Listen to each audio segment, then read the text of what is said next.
दोस्तों मैं हूं तुम्हारा mentor friend Manish Purohit. I am a former ISRO scientist and today I am going to talk about something very interesting.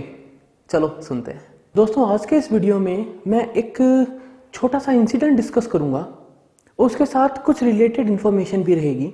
Information कुछ ऐसी है कि ये कहानी या ये जो स्टोरी है, जो वीडियो आज मैं डिस्कस करने वाला हूँ, इसमें एक ऐसा इंसान है जो एक टीनेजर था, जब जिसको वो सबसे ज़्यादा रेवर करता था, जिसको सबसे ज़्यादा फॉलो करता था, उस इंसान ने उस सदी की एक बहुत बड़ी थ्योरी दे दी थी।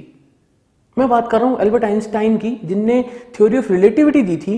और अपना जो किरदार है वो उस वक्त मात्र 15-16 साल का एक बच्चा था। जब एल्बर्ट आइंस्टाइन को 1921 में नोबेल प्राइज मिला था फिजिक्स में, तब वो बच्चा 20 साल का था। लेकिन उसी बच्चे ने कुछ ऐसी बातें, कुछ ऐसी इक्वेशन, कुछ ऐसे प्रिंसिपल प्रपोज करे कि एल्बर्ट आइंस्टाइन सर ने भी उनके ऊपर काफी क्वेश्चंस करे, थोरोली उनको क्रॉस चेक किया। जब भी बड़ी बड़ी कॉन्फ्रेंसेज हुई उसके ऊपर सवाल पूछे गए, काफी थॉट एक्सपेरिमेंट्स प्रपोज करे गए, क्योंकि जिस इंसान की मैं बात करने वाला हूं, he got the 1932 Nobel prize in physics for quantum mechanics. दोस्तों आज की अपनी कहानी का जो किरदार है वो अपन क्लास 11th केमिस्ट्री में पढ़ते हैं। एक छोटा सा 1 या 1.5 पैराग्राफ का एक छोटा सा कॉन्सेप्ट अपने क्लास 11th केमिस्ट्री में होता है, स्ट्रक्चर ऑफ एटम में, हाइजेनबर्ग्स अनसर्टेनिटी प्रिंसिपल। अपन उसको पढ़ते हैं और उसको पढ़ के अपने को बहुत खुशी मिलती है, क्योंकि अपने को लगता है अगर इस पे सवाल आ गया तो मैं आसानी से कर दूंगा। लेकिन दोस्तों हाइजेनबर्ग अनसर्टेनिटी प्रिंसिपल बस वही नहीं है जो तुम एक फॉर्मूला देखते हो, उसकी बहुत बड़ी एप्लीकेशन है। क्योंकि वर्नर हाइजेनबर्ग का अनसर्टेनिटी प्रिंसिपल और बाकी जो कंट्रीब्यूशन रहे वर्नर हाइजेनबर्ग के, उसके लिए उनको नोबेल प्राइज मिला था for giving us the quantum mechanics. अब देखो इसको अपन रिलेट करते हैं क्लासिकल मैकेनिक्स या मैकेनिक्स की अपन बात करते हैं तो मोस्टली जो 11वीं-12वीं के बच्चे हैं, अगर मैं उनको मैकेनिक्स बोलूं तो वो न्यूटोनियन मैकेनिक्स की बात करेंगे, 1 डायमेंशनल मोशन, 2 डायमेंशनल मोशन, यानी बड़ी बड़ी चीजें। और सबसे बड़ी बात यह है कि जो भी क्लासिकल मैकेनिक्स में आता है उसमें सब कुछ परफेक्ट है। परफेक्ट का मतलब यह है इक्वेशन में अगर वैल्यू डालोगे तो यू कैन प्रिडिक्ट, तुम ग्राफ प्लॉट कर सकते हो, तुम बता सकते हो कि अगर आज अभी ये यहां है तो इक्वेशन के हिसाब से कल कहां होगा। सोलर सिस्टम की ट्रेजेक्टरीज की बात करी जा सकती है, किसी गाड़ी के चलने की बात करी जा सकती है, वेलोसिटी, डिस्प्लेसमेंट, टाइम, सब कुछ ये सब मैकेनिक्स में आता है। Newton's laws of motion mechanics में आते हैं, रोटेशनल डायनेमिक्स अपन मैकेनिक्स में पढ़ते हैं। यानी कहीं ना कहीं मैक्रो सिस्टम के लिए जो क्लासिकल मैकेनिक्स है वो एक परफेक्ट श्योर शॉट आंसर है, यानी ऐसा होना चाहिए और ऐसा ही होगा। लेकिन जो क्वांटम मैकेनिक्स की मैं बात करता हूं वो बहुत डिफरेंट है इस पर्सपेक्टिव में। क्वांटम मैकेनिक्स डिपेंड करती है प्रोबेबिलिटीज पे, क्वांटम मैकेनिक्स डिपेंड करती है अनसर्टेनिटीज पे। जैसे कि अगर इसको मैं समझना चाहूं तो रिसेंटली मैंने जो वीडियो किया था, इस वीडियो में अपन ने देखा था कि जो आइंस्टाइन सर ने बोला कि भाई ये जो प्रोबेबिलिटी का ग्राफ है एक इलेक्ट्रॉन के मिलने का, ये तो काफी लंबा चौड़ा खेल है और कहीं ना कहीं मेरे को इसमें थोड़ा सा डाउट है। And then he was asking questions about that. You might go back and check the video here. लेकिन क्लासिकल मैकेनिक्स की अगर मैं बात करूं तो कोई भी एक प्रोसेस उठा लो, चाहे हीट ट्रांसफर की बात कर लो तुम, या तुम बात कर लो किसी मोशन की, किसी की भी बात कर लो, ग्रेविटेशन के लॉ की, you will get a short short answer. Realism, realist वाली बात हो जाती। तो मान लो कि अभी अपन 1930s में जाएं अगर, तो 1930s के आसपास वर्नर हाइजेनबर्ग सर का वो पेपर आ चुका था जिसने अनसर्टेनिटी प्रिंसिपल की बात करी थी। स्क्रोडिंजर की वेव इक्वेशन भी आ गई थी। अब सबसे बड़ी बात यह है कि both the guys were talking about the same thing, uncertainties and probabilities. आज के इस वीडियो में अपन पार्टिकल वाली बात पे देखेंगे। आज के वीडियो में अपन देखेंगे जो अनसर्टेनिटी में जो डिस्क्रीट वैल्यूज की बात करी थी वर्नर हाइजेनबर्ग ने, मैट्रिक्स फॉर्म में जिसको रिप्रेजेंट किया था, अपन उसकी बात करेंगे। तो देखो कैसे रहता है मैकेनिक्स के अंदर अपने पास 4 चीजें हैं, मोमेंटम, पोजीशन, एनर्जी और टाइम। इन चारों चीजों का जो कॉम्बिनेशन है उससे अपन कैलकुलेशन या जो भी इक्वेशन सॉल्व करते हैं वो करते हैं। ठीक है, तो वर्नर हाइजेनबर्ग ने बोला था कि ये जो रिलेशन है, इस रिलेशन में अगर अनसर्टेनिटी में एनर्जी की लेता हूं और अनसर्टेनिटी में टाइम की लेता हूं तो इन दोनों का जो प्रोडक्ट है उसकी कुछ मिनिमम वैल्यू होगी, इससे छोटा वो नहीं हो सकता। ठीक है, अब इसको रियल लाइफ में देखें तो तुम बोलोगे भाई एक बॉल मैंने फेंकी, मेरे को बॉल की एनर्जी भी पता है क्योंकि मेरे को उसकी स्पीड पता है और मेरे को टाइम भी पता है, भाई यहां से यहां तक बॉल कितनी देर में पहुंची। तो मैं बोलूंगा कि अनसर्टेनिटी तो फॉलो ही नहीं हो रहा ना यहाँ पे। द थिंग इज, अगर तुम देखोगे जो वैल्यू इधर लिखी हुई है ना दोस्तों, एच क्रॉस, ये जो वैल्यू है इसमें जो एच है इसकी वैल्यू बहुत छोटी है, 10⁻⁻34। यानी कहीं ना कहीं अपन ये कह सकते हैं कि क्वांटम लेवल पे ये जो रिलेशन है, क्वांटम लेवल पे जो रिलेशन है, तुम इसको इग्नोर नहीं कर सकते, ठीक है। अब इससे रिलेटेड कहानी क्या है? कहानी कुछ ऐसी दोस्तों कि 1930s में कॉन्फ्रेंस हो रही थी। उस कॉन्फ्रेंस में साइंस कॉन्फ्रेंस थी। वहां पे एल्बर्ट आइंस्टाइन सर ने एक सवाल पुटअप कर दिया कि भाई ये जो रिलेशन है, मेरे को इससे थोड़ी सी प्रॉब्लम है, मैं इसको अभी फेल कर सकता हूं एक थॉट एक्सपेरिमेंट के थ्रू। सबने बोला भाई बताइए क्या आपका थॉट एक्सपेरिमेंट? उन्होंने बोला कि बहुत सिंपल है, एक डब्बा लो, डब्बे के अंदर मान लो फोटॉन्स है, ठीक है। अब मैं एक ऐसा एक्सपेरिमेंट डिजाइन करता हूं कि मैं जब चाहूं उस डब्बे की लिड को खोल सकता हूं, और लिड को खोलूंगा उतने टाइम के लिए जिसमें से एक फोटोन निकल जाए।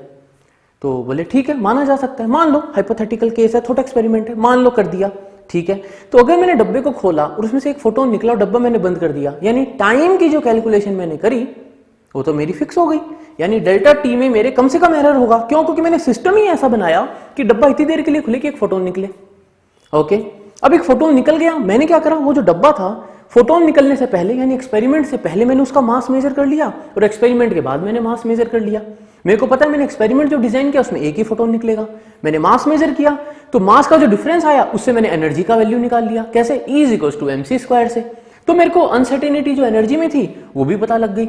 यानी इस रिलेशन में मैंने इस अनसर्टेनिटी को भी बहुत कम कर दिया, इस अनसर्टेनिटी को भी बहुत कम कर दिया। अगर दोनों को मैं बहुत कम कर दूंगा तो how this relation is valid? और ये क्वेश्चन नील्स बोर के सामने आ गया। तो नील्स बोर और वर्नर हेजनबर्ग ये जो सब थे, दे वर दी प्रोपोनेंट्स जो प्रपोज कर रहे थे क्वांटम थ्योरी को। मोस्टली जितने भी एल्बर्ट आइंस्टाइन सर के जो ऐसे थॉट एक्सपेरिमेंट्स रहते थे या किसी और के कोई डाउट्स रहते थे, उनको वो बहुत इजीली आंसर कर देते थे। अब यहां पे नील्स बोर ने काफी कोशिश की, कैसे बताऊं कैसे बताऊं कैसे बताऊं। देन फाइनली नील्स बोर ने एल्बर्ट आइंस्टाइन सर को, एल्बर्ट आइंस्टाइन सर के ही एक ब्रह्मास्त्र रिलेटिविटी के थ्रू ये बोला कि सर आप जो बोल रहे हैं उसको मैं आपकी थ्योरी से रिलेटिविस्टिक अप्रोच से ही प्रूव कर दूंगा। क्यों? क्योंकि जो टाइम है आप उसको मेजर जब करोगे तो वहां पे रिलेटिविस्टिक इफेक्ट को आप मिस नहीं कर सकते। आप जो टाइम मेजर करोगे, तो टाइम तो खुद रिलेटिविटी के साथ है स्पेस टाइम फैब्रिक में, तो वहां पे आप अनसर्टेनिटी को कम नहीं कर पाओगे।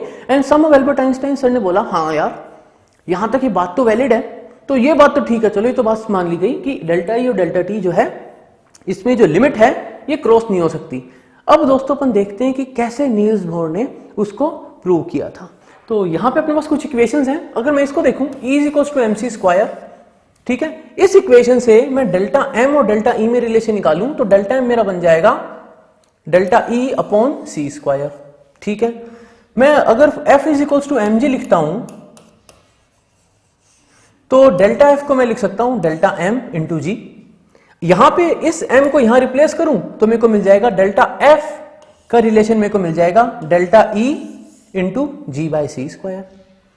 अब जो डेल्टा f है उसको मैं मोमेंटम की टर्म्स में लिखना चाहूं तो मैं उसको ऐसे लिख सकता हूं delta p is delta f into T. ये जो डेल्टा f है इस डेल्टा f के यहां पे मैं इस रिलेशन को पुट कर देता हूं तो मेरे को डेल्टा p मिल गया डेल्टा E g/t/c²।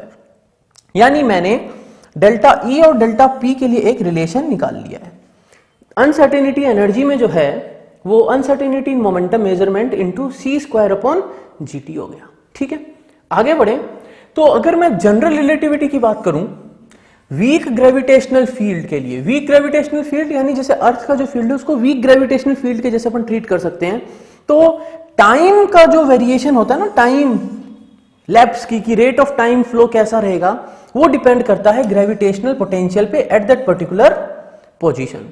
यानी इसमें जो अनसर्टेनिटी होगी वो डायरेक्टली रिलेट करेगी इस अनसर्टेनिटी के साथ कि पोजीशन में कितनी अनसर्टेनिटी है, ठीक है। अब इसको मैं कैसे लिख सकता हूं? इसको मैं लिखता हूं अर्थ के लिए यूं gx प्लस सम कांस्टेंट, ठीक है। We don't have to go into the depth कि वो क्या चीज है, क्योंकि अपन एक एलिमेंट्री बेसिक लेवल पे इसको समझना चाह रहे हैं। तो t is 1 plus gx some constant upon c² t0।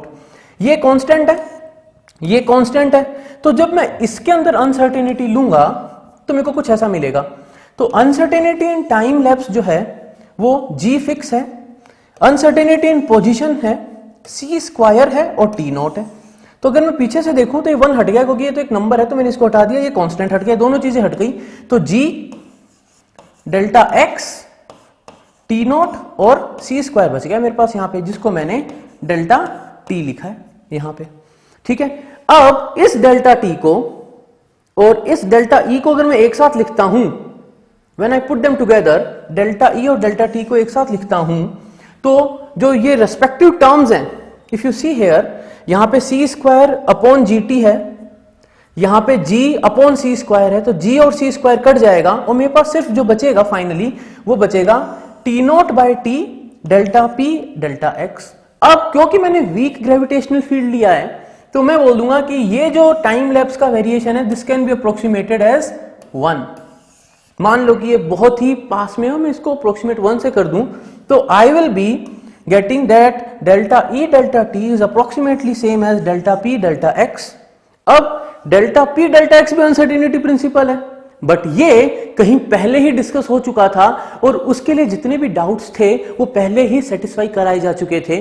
So if this relation has been considered कि हाँ ये सही है और delta E into delta T इसी के बराबर है, तो इसको अगर मैं ट्रू मानता हूं, so if A is true then B has also to be true. And that is how Niels Bohr used relativity, जो कि एल्बर्ट आइंस्टाइन सर ने दी थी, ये प्रूव करने के लिए कि सर आपका जो थॉट एक्सपेरिमेंट है उसमें जो सिनेरियो, जो पैराडॉक्स आप क्रिएट करना चाह रहे हैं वो आपके ब्रह्मास्त्र से ही हम उसको खत्म कर देंगे। दोस्तों सबसे बड़ी बात क्या है, मैं ये वीडियोस जो बना रहा हूं, मैं चाहता हूं कि तुम बच्चे लोग जो कॉन्सेप्ट पढ़ते हो, जैसे जब तुम बुक में पढ़ते हो, जब तुम उसके लिए न्यूमेरिकल सोल्व करते हो, तो you should be able to appreciate कि ये जो बहुत सिंपल सा दिखने वाला कॉन्सेप्ट है, इस पे अगर क्वेश्चन आ जाए ना जेईई एडवांस में या मेन में या नीट में आता भी है इस पे क्वेश्चन, तो तुम बच्चे बहुत खुश होगे, वाह यार बहुत आसान क्वेश्चन है, तुरंत उड़ाओ। But you should be able to appreciate कि ये वो बेसिक स्टेप्स थे जो क्वांटम मैकेनिक्स ने लिए, क्योंकि Werner Heisenberg got the Nobel prize for that. And आगे जाके वही क्वांटम मैकेनिक्स, वही क्वांटम की थ्योरी जो है वो आज इतना बड़ा फील्ड बन गई है जो सब कुछ पॉसिबल करवा रही है। मैं ऐसे ही और वीडियोस लाता रहूंगा दोस्तों, जहां पे मैं यही छोटी छोटी चीजें जो कहीं ना कहीं तुमको लगता है हाँ ठीक है आसान सा कॉन्सेप्ट है पढ़ लेते हैं, नहीं दोस्तों ये पूरी एक ब्रांच है फिजिक्स की और इसको अपने को अप्रिशिएट करना पड़ेगा, तभी साइंस को अपन फील कर पाएंगे। I am not just talking about physics, I am talking about science. We should be able to appreciate कि किस तरीके से ये जो mostly I will call them not physicists but philosophers, नहीं तो उनके दिमाग में ऐसी बातें क्यों आएंगी कि अनसर्टेनिटी हो सकती है, एटम यहां होगा, मॉलिक्यूल वहां होगा, इलेक्ट्रॉन कहां होगा। So they used to think about it, वो बैठते थे उसके बारे में सोचते थे, उसके बारे में विचार करते थे एंड देन मैथमेटिक्स की हेल्प लेके उसको एक्सप्रेस करते थे। तो दोस्तों अगर वीडियो पसंद आया हो तो लाइक करो, शेयर करो, सब्सक्राइब करो, बेल आइकन जरूर दबा देना, खुद वीडियो को देखो, अपने दोस्तों में भी बताओ, because science deserves to be known by everyone. दोस्तों मिलेंगे अगली वीडियो में, तब तक के लिए जय हिंद।